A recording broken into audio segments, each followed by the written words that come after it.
Como habíamos anunciado, el tema de educación es de lo cual nos ocupamos como tema central en esta edición de Ecuador Constituyente.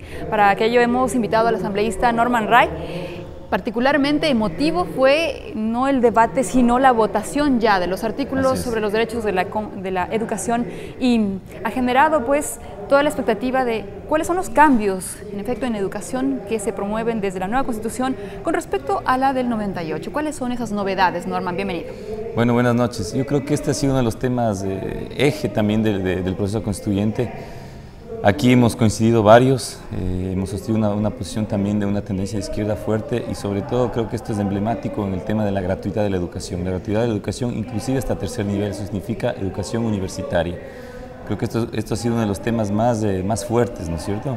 Otro tema importante ha sido el hecho de avanzar desde el proceso educativo hacia la construcción de un Estado plurinacional. En ese sentido, se está estableciendo que el Estado garantizará de manera progresiva en el pensum de estudios la inclusión del aprendizaje de una lengua ancestral. Yo creo que esto es muy importante. Otro tema duro. Súper duro, progresivamente. La mejor manera de conocer al otro es a través de su cultura y su lengua. Yo puse como ejemplo en el debate anterior que hemos estado acostumbrados a aprender lenguas extranjeras, el inglés por ejemplo, y aprendiendo su lengua hemos conocido la cultura de los gringos, pero también esa cultura nos ha afectado, nos ha transformado y también nos ha cambiado. Creo que es un derecho, es básico y fundamental para construir un Estado plurinacional de unidad en la diversidad e intercultural, aprender también la lengua ancestral. Entonces yo creo que esto va a marcar un hito en lo que es la educación del país. En cuanto a la educación superior, a la gratuidad, a esta garantía, un poco la crítica ha sido si el Estado va a tener los suficientes recursos para poder suplir esas necesidades y subsidiar la educación superior. Y yo creo que existen los recursos necesarios para el efecto. Desde el principio que hemos sostenido, estamos sosteniendo un financiamiento de acuerdo a lo que se habló en la consulta del 26 de noviembre para la educación en general, avanzar hacia un 6% del PIB con un porcentaje anual del 0.5, eso también lo estamos aprobando el financiamiento. Y además estamos señalando, bueno, como las únicas preasignaciones que se mantienen son aquellas que están destinadas, entre otras, a la educación superior. Yo creo que de esta manera vamos a sostener un financiamiento, y pienso yo que hacer que la educación sea gratuita implica y de calidad es una herramienta de distribución de la riqueza fundamental, de equidad social, de igualdad social clave en el país. Yo creo que aquí estamos jugados desde esa perspectiva.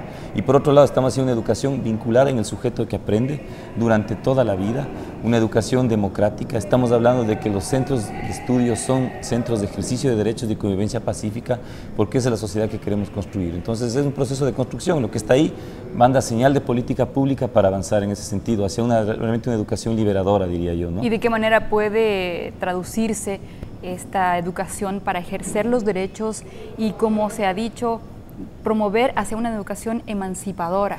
El primer tema fundamental es entender que el Ecuador, para su transformación, tiene que superar una concepción tradicional del poder como abuso. Yo siempre cito un ejemplo. Cuando un estudiante está en sexto curso, ¿qué hace con el de primero? Le quita la lonchera, le pega, le quita de la fila, ¿no es cierto? El de primer curso, cuando llega a sexto, quiere hacer lo mismo. Creo que el Ecuador tiene que aprender que el poder no es abuso, que tenemos que relacionarnos a través del respeto absoluto de los derechos del otro y la otra, de la diversidad y las identidades, y tenemos que construir un país en ese sentido, y solo así vamos a ser un país de paz, un país de respeto, un país que reconozca y quiera conocer al otro, el diferente. Hacia allá estamos construyendo, y la educación va a ser una herramienta fundamental. Además estamos señalando que es eje estratégico para el desarrollo nacional. Entonces estamos con esto superando cualquier tipo de crisis que la derecha, de crítica que la derecha hizo, en el sentido de que no vinculamos la educación al desarrollo. No es verdad, la vinculamos con claridad. Y es aquello a lo que iba mi siguiente pregunta, en el sentido de que en lo dogmático al parecer había dos visiones, la una, la de una educación emancipadora, solidaria, que promueva la inclusión, la equidad, pero del otro lado se promovía una educación para la producción, para la inserción en un poco el capitalismo, en el ámbito de intercambio. ¿Cómo se convalidaron estas Primero, nosotros creemos que si es la educación centrada en el ser humano, implica la formación del ser humano integralmente para impulsar el desarrollo de sus potencialidades y capacidades, que además de una definición del buen vivir. No olvidemos que la educación está dentro del régimen de desarrollo, como parte de él.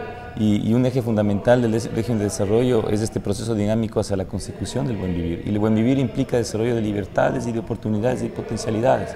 Entonces yo creo que que esto es muy importante señalarlo porque no, bajo esa perspectiva, ese ser humano libre escoge lo que quiere hacer y tiene la posibilidad de optar. Es lo que estamos creyendo. No creemos que formamos grandes masas de trabajadores para estar trabajando 20 horas diarias.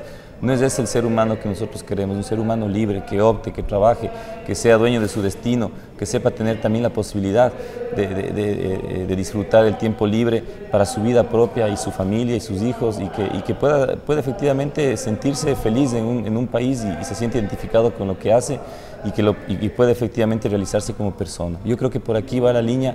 Esperemos que este sueño que ponemos en la Constitución se lo pueda llevar a cabo con la construcción de todos.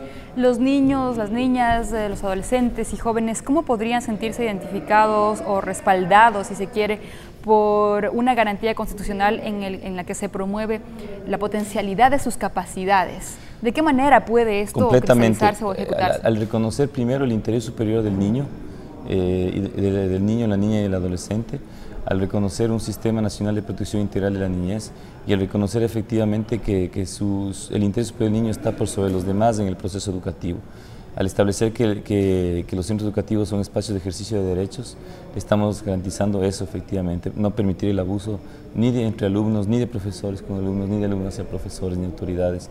Yo creo que eso es fundamental porque la manera como en nuestra educación construyamos espacios democráticos hará esta sociedad menos autoritaria y yo creo que ese es un reto que está en construcción, pero a través de la Constitución queremos impulsar eso efectivamente. Ayer hablamos con María Soledad Vela acerca del tema de la vida y de qué manera se llevó, digamos, una campaña maniquea, a ratos perversa en el sentido de defender ciertos postulados en cierto sentido dogmáticos o fanatismos quizá, pero ¿cuál es la respuesta desde la educación de temas como la sexualidad en el que se traduzca una concepción más integral del individuo, del ser humano como se promueve en esta Constitución? Yo creo que señalando con claridad que la educación, sobre todo la pública, es laica, creo que nos permite, digamos, enviar valores de respeto, de tolerancia, valores de apertura, no tener, digamos, una línea enfocada con ninguna religión y la apertura del pensamiento universal para efectivamente, además estamos poniendo una educación, la necesidad clave de una educación sexual y de respeto a las diferencias y las identidades.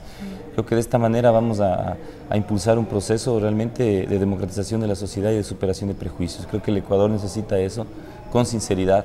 Creo que el Ecuador tiene la necesidad de que en lo público haya el encuentro de esa diversidad. Creo que hay que respetar todos los puntos de vista, pero no hay que imponer uno ni el otro, sino permitir que la sociedad vaya definiendo sus conflictos en función de lo que avanza y de lo que quiere hacer. Creo que esta ha sido la lucha, esta no ha sido ni va a ser una constitución abortista, porque nunca hemos querido poner el aborto en la Constitución. Hemos hablado de la libertad de opción, y la libertad de opción bajo ciertas características y de precautelar lo que ya existe. Miles de vidas de madres pueden estar sometidas a riesgos y eso es lo que estamos señalando aquí. Yo creo que evitar la educación, lo que debe evitar son las causas efectivamente por las cuales en actos de desesperación las mujeres optan por decisiones de este estilo. Y la educación permite esa posibilidad y a través de una información clara y amplia. Finalmente, ¿cómo se puede garantizar que ya en la práctica, en las leyes, en fin, se pueda ejercer el presupuesto necesario para garantizar la educación en el país? Porque en la Constitución del 98 estaba establecido un 30% para la educación y jamás se cumplió. Lo que nosotros establecimos con claridad fue ratificar lo que el pueblo ecuatoriano votó en la consulta popular de noviembre del 2006. 6% de financiamiento progresivo, 0.5%. Esta es una decisión, el financiamiento además vinculado no al presupuesto sino al Producto Interno Bruto y de esta manera nos permite tener los recursos necesarios para cumplir además de un tema fundamental que son los 10 años de universalización de educación hasta los 10 años de básica. Creo que esto es un tema clave que va a marcar una pauta distinta en la nueva generación que está en este momento y esperamos que tengamos, digamos, una generación mucho mejor alimentada, mucho mejor nutrida y mucho mejor formada en la educación. ¿Estás convencido de que estamos asistiendo a un cambio de época? Completamente. Yo creo que el Ecuador tiene que entender que es un proceso de transición, que estamos dejando un viejo país, que estamos dejando una vieja clase política y que estamos soñando en un país digno para todos y todas. Muchísimas gracias al asambleísta Norman Ray, quien estuvo con nosotros para una pedagogía de lo que es el tema de la educación en la nueva Constitución. Regresamos con más enseguida.